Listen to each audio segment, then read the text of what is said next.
মদিনার বাজার দিয়ে নবীজি যাচ্ছেন, নবীজির একটা ওট পছন্দ হয়েছে। তো নবী ওটের মালিকের কাছে গিয়ে জিজ্ঞেস করলেন, ভাইয়া এই ওটটার দাম কত? ওই দামাদামি হলো, নবী সে দামে কিনতে রাজি হলেন, কিন্তু নবীর কাছে তখন অর্থ ছিল না। তখন নবীজি ওনাকে বললেন, আপনি আমাকে ওটটা দেন, আমি এখনই গিয়ে আপনার সেই প্রাপ্যটা পাঠিয়ে দিচ্ছি। ওটের মালিক ওনাকে ওটটা দিয়ে দিলেন। আশেপাশে যারা ওটের মালিক ছিল সবাই জিজ্ঞেস করতেছে, এই পাগলা, তুমি কি যাকে ওট দিয়েছো তাকে চিনো? বলে যে না। নাম জানো? বলে যে না। পরিচয় জানো? বলে যে না। ঠিকানা জানো? না।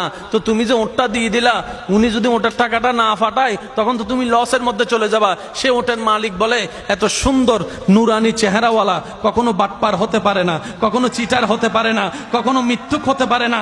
ওনার চেহারা দেখেই তো আমি ওট বিক্রি করার আগে মনটাই বিক্রি করে দিয়েছি, মনটাই বিক্রি করে দিয়েছি, মনটাই বিক্রি করে দিয়েছি। তোমরা যাই বলো, আমার মন বলে উনি আসবেই আসবে, টাকাটা পাঠাবেই পাঠাবে। এই কথা বলতে না বলতে কিছুক্ষণ পরে নবীজির একজন সাহাবা এসে বলছেন, একটু আগে একজন ওট নিয়ে গিয়েছেন, কাছ থেকে ওটের মালিকটাকে একটু দেখতে চাই। উনি বলে যে আমার থেকে।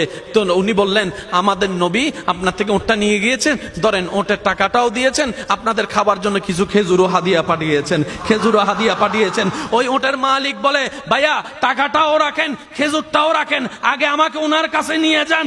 আমি ওট বিক্রি করি নাই, আমার দিলটাই বিক্রি করে দিয়েছি। ওনার চেহারা মোবারক দেখে আমার মনটাই পাল্টাই গিয়েছে, আমি কালিমা পড়ে মুসলমান হয়ে যেতে রাজি আছি। সুবহানাল্লাহ।